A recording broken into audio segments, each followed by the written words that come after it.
ይላሉ። ለኛ ህፃናቶች ነን እንዴ?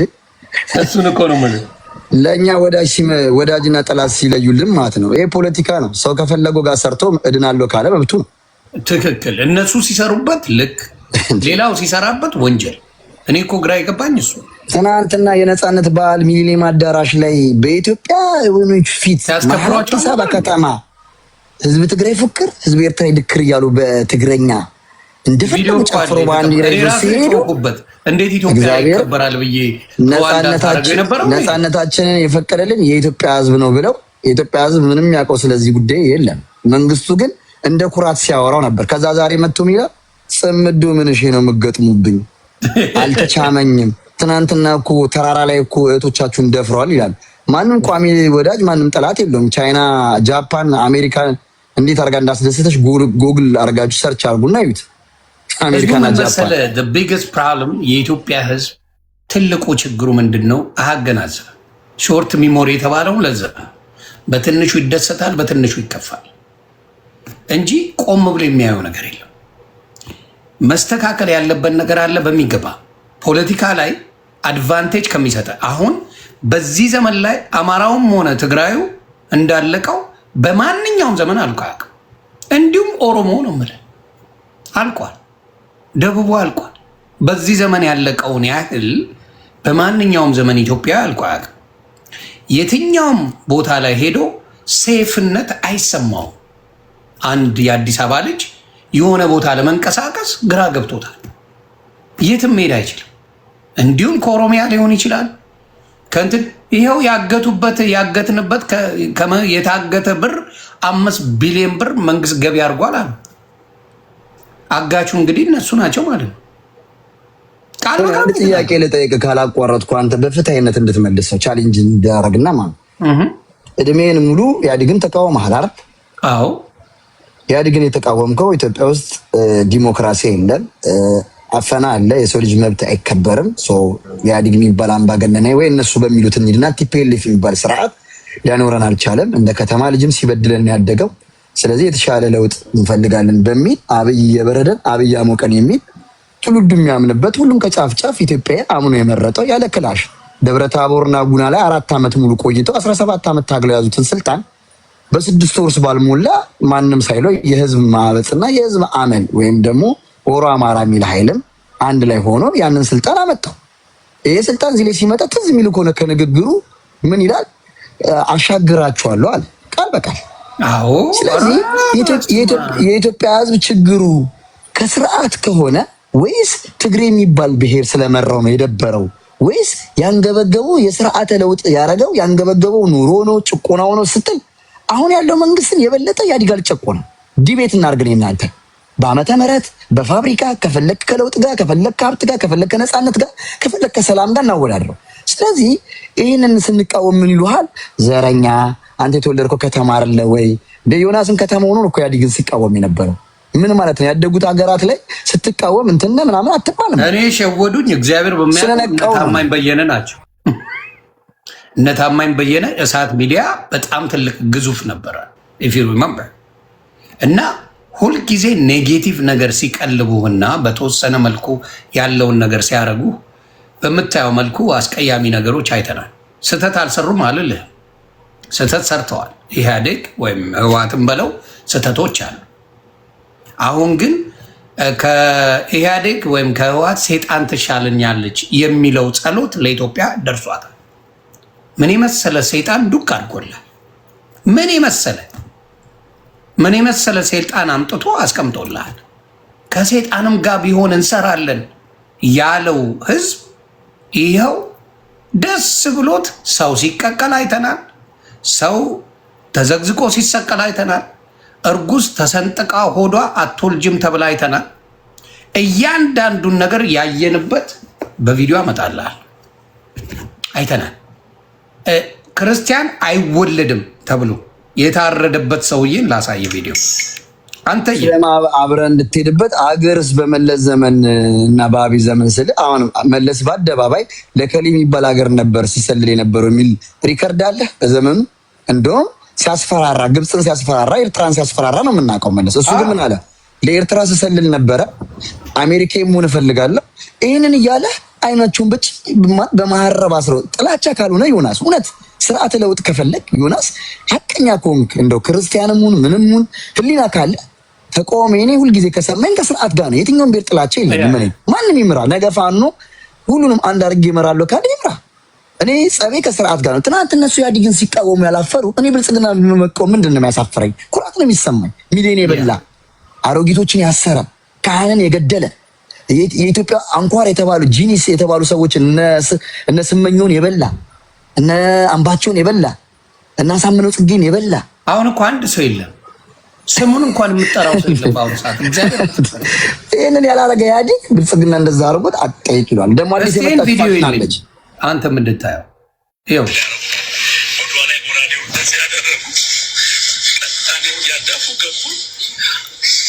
ውስጥ የነበረ ብር ቁልፍ ፈልጌ እስከምሰጣቸው መጥተው እኔን ጣሉኝ። 480 ሺህ ብር ወሰዱ። የቤቱን ዕቃ አወደሙ። የሚፈልጉትን ጫኑ። ወርቅ ይቀራላሉ። ወርቅ ሰጥቷቸው መሳሪያ አንጣኔ የለኝም አልኳቸው። ጎትተው አወጡኝ። የአማራ የምትፈልጉትን ወሰዳችሁ። ምን ቀራችሁ ስል የአማራ ልጅ አይወለድም ክርስቲያን አይወለድም ብሎ አስለኝተው ጎራዴውን ላይ ህጻናት ፊት ነው የተደረገው። ህጻናቶች ምን ላድርጋቸው? እኔ ቤት ወርቅ ምን ያደርግልኛ? በትዳር 22 ዓመታችን ነው። ስጋ ደግሞ ተቀብለን ቆርበን ነው የተጋባ ነው። እድሜዋ ገና 37 ዓመቷ ነው። እመቤቴ ጌታ የተባብለን የኖርን ህጻናት ፊት ነው የተደረገው። እናንተ ፍረዱኝ፣ እናንተ ወንድሞቼ ፍረዱኝ። ይህ ፊግሪ ተቀጥል ያረጉ ይህንን ያረጉ ገንዘቡን ወስደው ምን ወስደው ህፃናት ክርስቲያን አይወለድም ብሎ ሚስትየው ሆዷን የሰነጠቁት።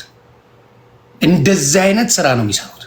አሁን የተያዘው ፕሮጀክት እጅግ እጅግ እጅግ እጅግ እጅግ አደገኛ። ዝም ብለን አይደለም የምናወራው። ይኸው ልጆቹ ፊት ባል ፊት ሰንጥቀው ነው የገደለው። ሰንጥቀው እርጉዝ ይህን ያደርጋሉ ስንል ዝም ብለን የምናወራው ድራማ የምንሰራው ለጩኸት ለፖለቲካ አይደለም። ሰንጥቀው ክርስቲያን አይወለድም ብለዋል። ማን ነው? ክርስቲያኖች ናቸው ይህን የሚያደርጉት። ክርስቲያን ሆኖ ነው ክርስቲያን አይወለድም የሚለው ማን ነው? ይህን የሚያደርገው ክርስቲያን ነው። ይህን ብሎ የሚያርደው አንድ ክርስቲያንን በጎራዴ የሚሰነጥቀው ማን ነው? አብዛኛው ጊዜ ካያችሁ አብዛኛው አክራሪ ሙስሊሞች ይህንን ያደርጋሉ። አክራሪ ሙስሊሞች እንደዚህ አይነት ጭካኔ አላቸው። ሊቢያ ላይ 28 ወገኖቻችንን አንገታቸውን የቆረጡ ኦርቶዶክሳውያን ምንም ያላደረጉ ማዕተባችሁን ፍቱ ብለው የቆረጧቸው አክራሪ ሙስሊሞች ናቸው። ይሄ እውነታ ነው የምነግራቸው። እና በብዛት ኢትዮጵያ ላይ ያለው ነገር አክራሪዎቹ ቀደምም ያሰማችሁ ቪዲዮ አለ። እንገላችኋለን፣ እንጨርሳችኋለን፣ አማራጫችሁ ወደ እስልምና መምጣት ነው ወይ ደግሞ ግብር እየከፈላችሁ ትኖራላችሁ እያሉ ነው የሚናገሩት ቃል በቃል። እያንዳንዱ ነገር በዚህ ነገር ላይ ነው ያለው። ስለዚህ በተለይ በኦርቶዶክስ ጉዳይ ላይ ክርስቲያን የተባለ እንዲመጣ ሲመጡ እስላም ሰላም ነው ብለው ነው የሚመጡት። ችግር የለባቸው። አሁንም እናገራለሁ፣ መልካም ጥሩ ሙስሊሞች አላችሁ። ከዚህ ነገር ነፃ የሆናችሁ ሰውን የማትበድሉ መልካም ሙስሊሞች አላችሁ። እናንተ ውስጥ የተሰገሰጉ አሪዮሶች ግን አሉ። አሪዮሶች፣ ጨፍጫፊዎች፣ ገዳዮች አሉ። ጨካኞች። ምን ስለሆነ? ክርስቲያን ስለሆነ ብቻ። ስለዚህ ይህንን እንዴት ነው የምንታገለው? አንድነታችን ላይ ስንሰራ ነው። ኦርቶዶክስ በአንድነት መራመድ ስትጀምር ነው። ይህን ካላረግ ምን እያደረጉ ነው? እየታሰሩ ነው። ኖ ኖ ኖ ኖ ኖ ኖ በስራ አይበቃም ነው። አንፋታም፣ አልፋታም። ይህን መንግስት ቃል ለምድር ለሰማይ አልፋታም። እንደዚህ በኦርቶዶክስ ላይ እንደዚህ እየተደረገ መንግስት ከቨራፕ ለመስራት የአንድ ሰሞን ወሬ አድርጎት ስለሄደ ልክ ኢህአዴግ እንደታገልኩት እስከ መጨረሻው ታገላለሁ። ነክተሃል፣ ኦርቶዶክስን ነክተሃል። አንፋታ። ምክንያቱም እስከ ዛሬ የተጨፈጨፈው ዝም ተብሏል። እስከ ዛሬ ስተሰዱ ወለጋ ላይ ጨረሳችሁ፣ አርሲ ላይ መጣችሁ። ሌላ ምን ያልሄዳችሁበት ቦታ አለ? ያልጨፈጨፋችሁት አለ? ያላቃጠላችሁ ስንት ቤተክርስቲያን ያቃጠላችሁት? አልተሰራም። በዘመናቶች የነበሩ ቤተክርስቲያናቶችን አፍርሳችኋል። ስለዚህ ባሌ ላይ እያንዳንዱ ላይ ጨፍጭፋችኋል። ስለዚህ ያንን ነገር ምንድን ነው የምናደርገው? እንደ ኦርቶዶክሳውያን እየተባበርን ይሄን መንግስት ነው። ምክንያቱም አንድ መንግስት ባለበት ሀገር ላይ እንደዚህ አይነት ነገር የሚሰራው መንግስት ብቻ ነው። ሌላው ምን አቅም አለው? ሌላው አቅም ቢኖረው ችግሩን ለመናገር ወጥቶ አይናገርም ነበር እንዴ? ወጥቶ እንደዚህ ያደርጉኝ አይልም ነበር እንዴ? አሁን ወጥተው በኦነግ ያሳባል። ኦነግ ጊዜ በገለልተኛ አካል ይምጣና ማንም ያጣራ ይላል። ሁሌኛው አይናቸው የነበረው ወደ ኦነግ ነበረ። ኦነግ ነው የሚያደርገው እያለ አሁን ግን የአሩሲ ላይ የሰጡት መግለጫ እነ ሽመልስ ሰምተነዋል። እያጣራን ነው። ከዛ በኋላ ደግሞ ምንድን ነው ያሉት? 2 ሚኒታታ ዜና ነው ያወጡት። ደግሞ እንደ ድሮ ተናበው የማይሰሩ የሚገርም ነገር መሀይም አይደለም። መሀይም የት ይናበባል? ፖለቲካውን የት ያውቀዋል? መግለጫውን ሰምተነዋል። ያለው ምንድን ነው? አሸባሪ ቡድኖች ናቸው። መጀመሪያ ምን ለማድረግ ምርጫውን ለማደናገር። የትኛው ምርጫ? የትኛው? አብይ ከአብይ ብልጽግና ከብልጽግና የሚወዳደረው? እስቲ ንገሩኝ። ሌላ የተመረጠ አለ? አዲስ አበባ ላይ ሌላ የምታውቁት ሰው አለ? የተመረጠ የምታውቁት ተቋሚ ክርስቲያን ታደለን እነ በኋላ የሆነ አስረ የተለያዩ ተቋሚ ፓርቲዎችን አስረ ምርጫ ያደርጋለሁ ማለት ግራ የገባኝ እኮ እሱ ነው። ምርጫ ለማደናቀፍ የሚባለው የትኛው ምርጫ? የራሱን መንግስት ራሱ የመረጠው ኮሮጆ ራሳቸው ሰርቀው ሰው እንኳን እንደማያምኑ የምታውቃቸው ኮሮጆ በካሜራ ደቅ ነው ጠቅ ያደረጉትን እናስራለን ይላል። ጭራሽ ራሱ ላይ ፖለቲካ የት ቦታ ነው ከሌላ ህዝብ ጋር ምርጫ የተደረገ? ዮናስ መቼም ልጅ አለህና ይቅርታ ግን ሚስት ቢያንስ በምጥ ላይ ያላትን ፕሮሰስ ታውቀዋለህ። እና ከምጥ ላይ እንዴት ነው ምርጫ የሚታይ? አንድ እሱ ያዝልኝ። ሁለተኛ አባት ሞቶ ከሶሻል ሚዲያ እንኳን የሁላ ነገር ስታስተናግድ ጠፍተህ፣ እንደውም ብዙዎቻችን በውስጥ ነው እንትስን አባት ሞቶ አልመጣህ። እንግዲህ ምርጫ ላይ አባቷ ሞቶ በንጋታው እንኳን ብትሄድ አስተያየት ታደርጋለህ። በዛው ከቀብር መልስ ማለት እንደዚህ ድራማ በትልቁ የመንግስት ሚዲያ ላይ ነው። እንግዲህ በዩቱብ ምናምን ያስቃል ማለት ህዝቡ ምን ያህል እንደሚንቁት ኖ ህዝቡ ምን አለ መሰለ አጋዥ ተስፋ የቆረጠ ህዝብ ታውቃለህ። የሚያድነኝ የለም ብሎ ያሰበ ሰው ታውቃለህ። ያ ሁላ ሆዳም እነ ታማኝ በየነ እስካሁን ጸጥ ለጥ ያለበት የተሰጣቸው ጥቅማ ጥቅሞች ስላለ አንገሸገሸችኝ ታግያለሁ ምናምን ብሎ ሲበጠረቅ የነበረው ህዝቡ ተቆርጥሞ ሲበላ ባላየላሻል አብረው እሳት ብለው ሲሉ ያዙ ይልቀቁኝ ሲሉ የነበሩት አሁን ድምፃቸው ጠፋ። በየሳምንቱ እንደምታዩት ዋይት ሃውስ ላይ ገብተው ሲጮህ የነበሩት ሰልፍ ሲወጡ የነበሩት በሙሉ በጥቅም ተይዘው አሁን ድምፃቸውን ማሰማት አቆሙ። ኖሞር እያሉ ሲቀበጣጥሩ የነበሩት በሙሉ አሁን ህዝቡ ሲጨፈጨፍ፣ ህዝቡ ሲበላ፣ ቤተክርስቲያን ስትቃጠል ባላየላጣል። እንግዲህ የምታየው ነገር ነው። ያ ሁላ ሲያደርጉ የነበሩት ማን ናቸው? ወደፊት ወደኋላ እያሉ 30 ነገር ፖለቲካ ሲቀበጣጥሩ የነበሩት ማን ናቸው? ጥቅማቸውን አስከበሩ፣ ላይፋቸውን ቀየሩበት፣ የሚፈልጉትን ነገር አረጉ። ከዛ በኋላ ተሸበለሉ። አሁን ለምሳሌ በዚህ ሰዓት ታማኝ በየነ ኢትዮጵያ ብሄድ በቀይ ምንጣፍ ነው የሚቀበሉት። ማንም የሚነካው የለም። ለምን? ከመንግስት አካል ስለሆነ። እንድትመልሰው እሱ ትናንት የአማራ ህዝብ ኮዝ አለው፣ ጥያቄ አለው፣ ሞቷል፣ ተጨፍጭፏል ብሎ ነበር ሲታገኝ ነበር። ዛሬ የአማራ ህዝብ ጥያቄ የለው ቂቤ ነው እየተቀበለው። እንደውም ከባለፈው መንግስትና ስራ በተለየ በድሮን እየተመታ ነው። በደም መከላከያ ቁጭ ብሎ አማራ ክልል አይደል እንደ ሙሉ ያለ። ስለዚህ አማራ ህዝብ ሞት የሚታወቀው ጦርነቱ ሲቆም ስንት ወጣት እንደረገፈ፣ ስንት ወጣት እግሩ እንደተቆረጠ ይሰማል። ያኔ ምን ሊሉ ነው እነታማኝ? እሱ ነው የሚያሳዝነኝ። ገባ? ፖለቲካ ሆዳሞች ናቸው እነዚህ ሰዎች፣ ለሆድ የተገዙ ናቸው። የህዝባቸው የህዝባቸው ነገር ምንም የማይላቸው ናቸው። ስለዚህ አሁንም እያልኩ ያለሁት ምንድን ነው፣ ኦርቶዶክስን ለማጥፋት በደንብ እየተሰራ አሁን ኢድ አደባባይ ትላንትና እንደ ቀልድ ሰማችሁት አይደለ? ለማየት ያብቃችሁ። እዛ ቦታ ላይ ነው የሚሰግዱት። ለማየት ያብቃችሁ። የእኛ ኢድ አደባባይ ነው ተብሎ ይወሰዳል። ምን አባክም አታመጣ። ለምን ባጎረስኩ? አንዴ የተጀመረን ነገር ማስቆም አትችልም። ለምን ዝም ስላልክ? ለምን በእምነት እንኳን አሁን ሄኖክ ኃይል የሚባለው ከዚህ በኋላ መጥቶ የሆነ ነገር ይበል። እናቱ ወልዳለች። ኦርቶዶክስ እየታረደች ኑ ስንሞት እንበዛለን የሚል ዘምር በል። ወገብ አገዳን ነው የምልህ። ሞክራት። ከዚህ በኋላ ኦርቶዶክስ ለቅሶ ላይ ናት። ኦርቶዶክስ ስቃይ ላይ ናት። ኦርቶዶክስ ቃጠሎ ላይ ናት። ማዕተባቸውን ህፃናቶችን ምን እያደረጉ ነው? ከአንገታቸው ላይ እየቆረጡ ነው።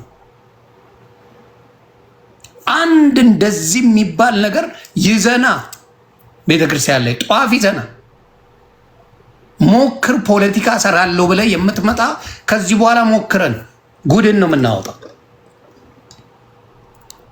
ስለዚህ የኦርቶዶክስ ወንድምና እህቶቼ በምታዩት መከራ ላይ ነገ ቤት ይገባል።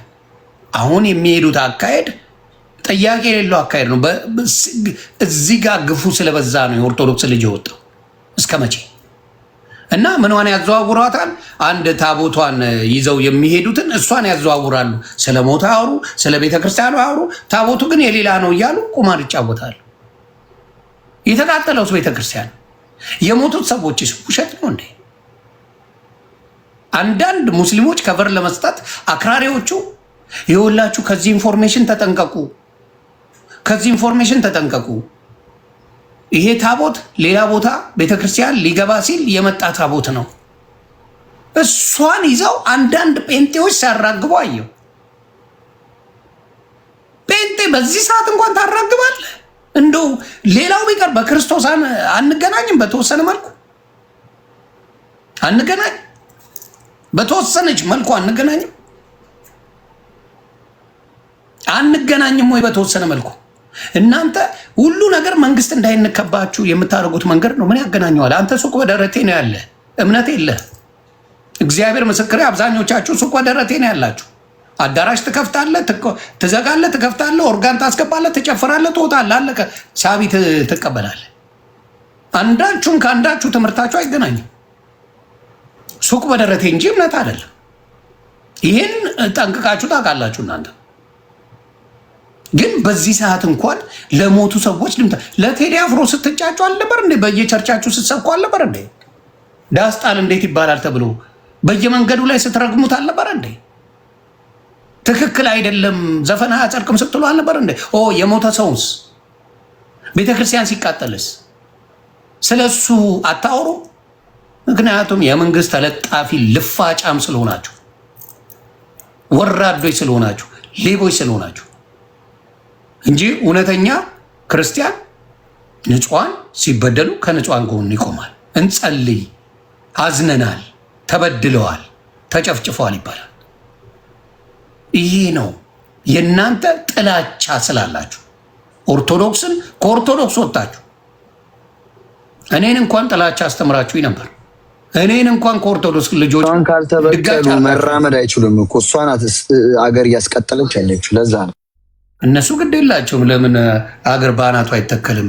እነሱ ይዝረፉ እንጂ የመዝረፊያ ቦታ እነሱ ነው መዝረፊያ። እግዚአብሔር ምስክሬ፣ ኢየሱስ ክርስቶስ የዓለማት ሁሉ ጌታ ነው። ይሄን የሚቃወም አንድ ኦርቶዶክስ ልጅ የለም። ምን ሊሰብኩት እንደሚፈልጉ ግራ ስለገባኝ አንተ ያንተን የገማ ፕሮፌት እያመለክ እየሰገድክለት እሱ ላይ እግሩ ላይ እየወደቅ ኦርቶዶክስን መጥተህ ግን ትተቻለህ። የሚዘርፍህን የሚያንቋሽሽህን ድራማ የሚሰራብህን ዘይት በብልቃጥ እየቸበቸበልህ ያለውን ተቀብለ ሌሎችን ታንቋሽሻለህ። በገዳማት ሄደው የሚሰግዱ እግዚአብሔር ብቻ ነው እኛን የሚያድነው ብለው የሚሰግዱ የሚጾሙ የሚጸልዩትን ታዋርዳል። ችግራቸው ነው እና ለዚህ ነው ጨካኝ የሆናችሁት። እንጀራችሁ ናት ኦርቶዶክስ። ኦርቶዶክስን ሳይል ሶሻል ሚዲያ ላይ ከአብዛኛዎቹ አንድ ቲክታከር አታገኝም። ይሄ ፓስተር የምትለው እካክ አታገኘው። የኦርቶዶክስን ስም ሳይጠሩ አይበሉም። የሚያሳዝነኝ ለዛ እና ብዙ ጊዜ አሁንም የማየው ነግበኔ ነው። የእናንተ ዕዳው ገብስ ስለሆነ ነው መጀመሪያ ኦርቶዶክስ ላይ የተካሄደው። የእናንተ ዕዳው ገብስ ነው። ታሪክ የላችሁ። እውነቴን ነው የምልህ። እግዚአብሔር በሚያውቀው የኢትዮጵያ ማንም ሊጎበኝ የሚመጣው አክሱምን ነው፣ አማራ ክልል ላይ ታሴ ሌላው ጋር ያሉ ገዳማት ምን ብሎ ታሪካዊ ቦታዎችን አይጎበኙም አብዛኛው። እውነቱን ነው የሚነገረው። ለዚህ ነው የምትናደዱት። ታሪክ የሰሩ ወገኖቻችሁ ቢኖሩ ኖሮ በእናንተ ላይ ሰርተው ያሳዩ ነበር። ያንን ቦታ ታሪካዊ ቦታ የሰሩበትን ቴክኖሎጂያቸውን ያሳዩ ነበር። እነ ላሊበላን እነ አክሱምን ነው የሚያሳየው። በብዛት የመጡ ሰዎች ያንን ሳያዩ አይሄዱም ከዓለም ላይ። የቤተ ክርስቲያን ገዳማትን ትግራይ ላይ ብትሄድ፣ አማራ ክልል ላይ ብትሄድ እሱን ለማየት ነው የሚመጣው። ከየዓለማቱ የሚመጡት ያንን ለማየት ነው። እናንተ ጋር ቢመጣ ሙስሊሞችም ጋር ላለው ፕሮቴስታንትም ምን ሊያይ ይመጣል? አስረዱኝ እስቲ። ምን ሊያይ ይመጣል? አየህ፣ ታሪክ ይኖርሃል። ምን ይኖርሃል? በምን ጉዳይ? በሰራኸው ነገር ላይ። ስለዚህ በሞቱት ሰዎች እንኳን ፕሮቴስታንቶች በዚያ ያለ ኦርቶዶክስን ትጠላላችሁ። ሙስሊሞች ሰርተዋል፣ ኡስታዞች ሰርተዋል። አብዛኛው ፕሮቴስታንት ወንድሞቻችን ግን እህቶቻችን በዚህ ነገር አልተቃወማችሁም። እግዚአብሔር በሚያውቀው አልሰራችሁ። እንዲህ የሞተን ሰው መቃወም የለባችሁም እንዴ? ንጹሐን ሲገደሉ ዝም ማለት አለባችሁ እንዴ? በእውነት እውነቴን ነው አለውን ልብራንደን ሰላም ነው አባት ለሞተ ሰው እኔ እግዚአብሔር ምስካሬ፣ ንጹሐን ሙስሊሞች ቢሞቱ ድምፅ ሆናል። ኖ አይቻልም። there is no way። ግን በአደባባይ እየወጡ ቪዲዮ እያሳዩአችሁ እንገላችኋለን ገና ክርስቲያኖችን ወደ እስልምና ካልተቀየር ወይ ግብር እየከፈልክ ትኖራለህ ወይ ደግሞ ትሞታለህ፣ አማራጭ የለም እያለ አንድ አይደለም ቪዲዮ ያየ ነው። ብዙ እስላማዊ አክራሪዎች እንደዛ ቪዲዮ እየሰሩልን ነው በአደባባይ ሳይፈሩ። ጊዜው የኛ ነው፣ ጊዜው የኛ ነው እያለ እየሰራልን። አንድ ቀና ብሎ የሚያየን የለም ብሎ ሲሰራል። ማን ነው የሚባለው? ዋሂድ የሚባለው አሳያል። ቀና ብሎ የሚያየን የለም። ማህበረ ቅዱሳን በለው በል ሁሉም ውስጥ ገብተናል። ቀና ብሎ የሚናገረን የለም ነው ያለ። ፊት ለፊት ነው የሰራ። ስለዚህ እኔ በምንድን ነው ማሳያችሁ? በእውነት ነው ማሳያችሁ። ላሳያችሁ እዚህ ጋር። እስከዛ አንተ ሀሳብን መግለጽ ትችላለህ።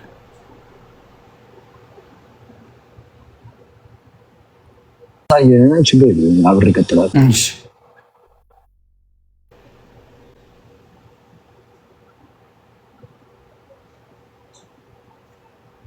በጣም በሚዘገንን ሁኔታ ነው ይህን የሚለው እና በዚህ ያህል እንዴት ሊዳፈር ቻለ ብዬ እኔ ግራ ገብቶ ነበር። እግዚአብሔር በሚያውቀው እንዴት በዚህ ያህል ሊደፍር ቻለ? ያውም አደባባይ እንደዚህ አይነት ነገር ቢያንስ ስትሰራ ተደብቀ ነው የምትሰራው። ብራተር እንደዚህ አይነት አውሬነት ስትሰራ እግዚአብሔር በሚያውቀው ምንድን ነው ተደብቀ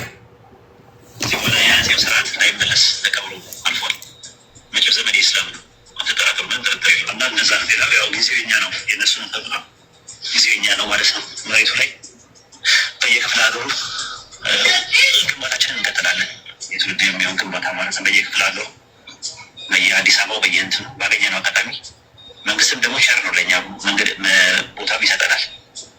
በነፃ ነው እየሰጠን ያለው። በነፃ እየሰጠን ያለው ስማልኝ፣ በደንብ አድርገህ ስማ። መንግስት በነፃ እየሰጠን ያለው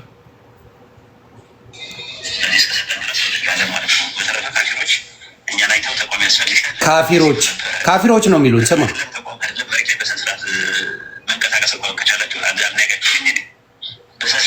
በስነስርዓት መልካቸው ሳይታይ ምን ሳይታይ በስነስርዓት እንኳን መሄድ አትችሉም። እናንተ እንኳን አይደለም ተቋሚ ዞራችሁ ይቅርና ማለት ነው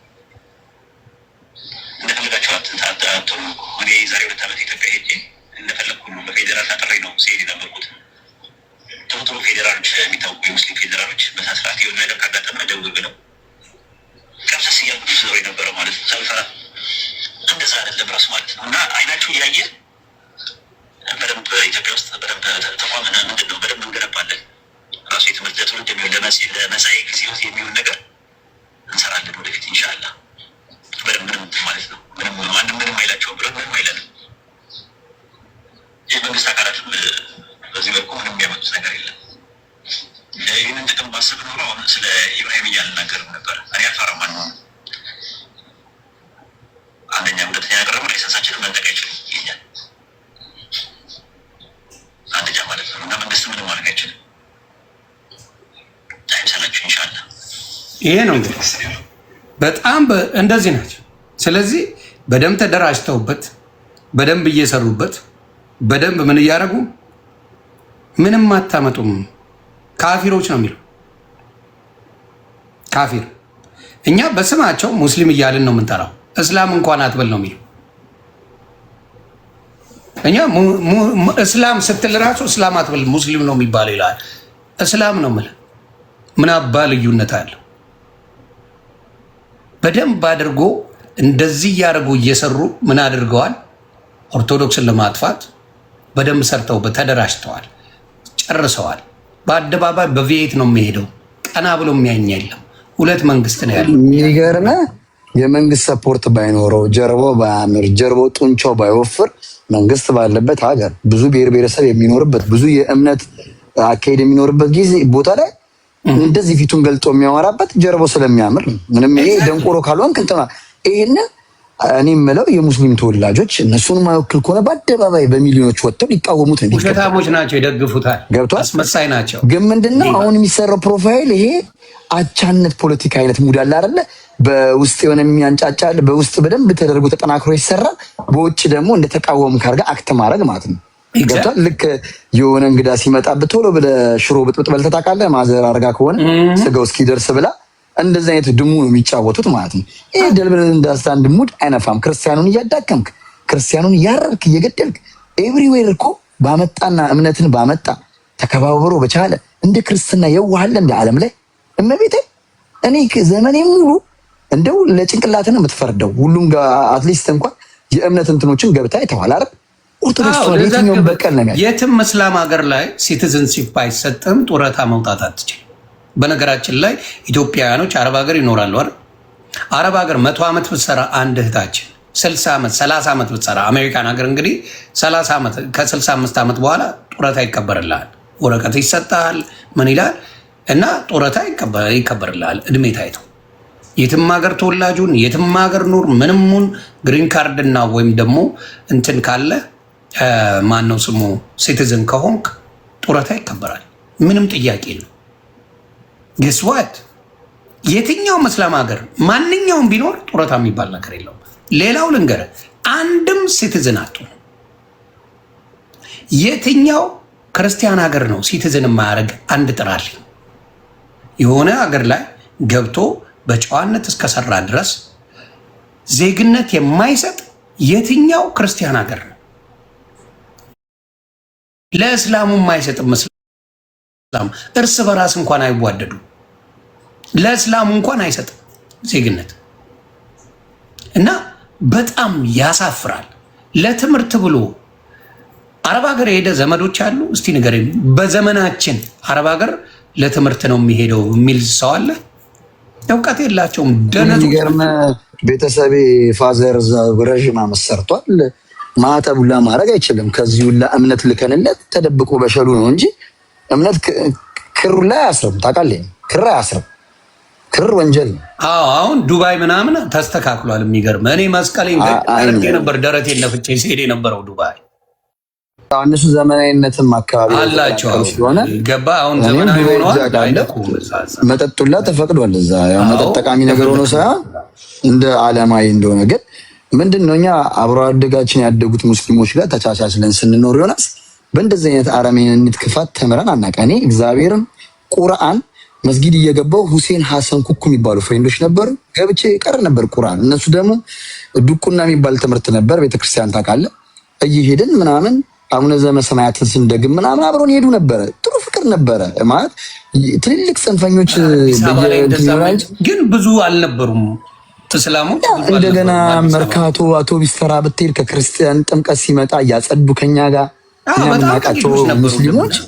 እኛ የምናውቃቸው ሙስሊሞች በጣም ፈርሃ እግዚአብሔር ያላቸው ለእምነታቸው ተገዥ ሆኑ ናቸው። አሁን እነዚህ ጀቢዝ የሚባሉ አዲስ የመጡ አሉ። ምንም መቻቻል ማያውቁ አረመኔዎች ሲናገሩ ላይ አፉን በኮንፊደንስ ነው የሚያወሩት እንጂ እኛ አብረናቸው ያደግን ሙስሊሞች እንደዚህ አያረጉ ኔቨር አድርገውም ማያውቁ። ግን እነዚህ አሁን ላይ መጥተው ያሉት ደግሞ በጣም ይገርማሉ። የእነዚህ ንጹሃን ጥሩ ሙስሊሞችን ደበቁባቸው መጥተው ጋቱ የሚያወሩት በጽንፍ ደግሞ የሚከራከሩ አሉ። ሽንጣቸውን ገትረው ሙስሊሞች በደንብ አድርገው እነዚህን ገዳዮች ናቸው አንፈልጋቸውም ይውጡልን እያሉ የሚሉ በደንብ አሉ። ትልቁ የስልጤ ሙስሊሞች ናቸው ከባዶቹ በዚህ ጉዳይ ላይ ካየ ብዙ ጊዜ በብዙ ፖለቲካ ላይ ገብተው ኢንቮልቭ አድርገው ብዙዎቹን ሲያሸ ትንሽ ናቸው። የነሱ በጣም አክራሪዎች ናቸው። ትምህርት ቤት ራሱ አንድ ክርስቲያን እዛ ላይ መጫው አይችልም ነው የሚለው። እንዲያውም አስታውሳለሁ በፊት አዜብ መስፍን ሄዳ ታዝባለች። የሁላ ህዝብ ባለበት እንዴት የሁላ ክርስቲያን ባለበት እንዴት አንድ ቤተክርስቲያን አይሰራም ብላ አዜብ መስፍን በበፊቱ ሄዳ ጠይቃለች።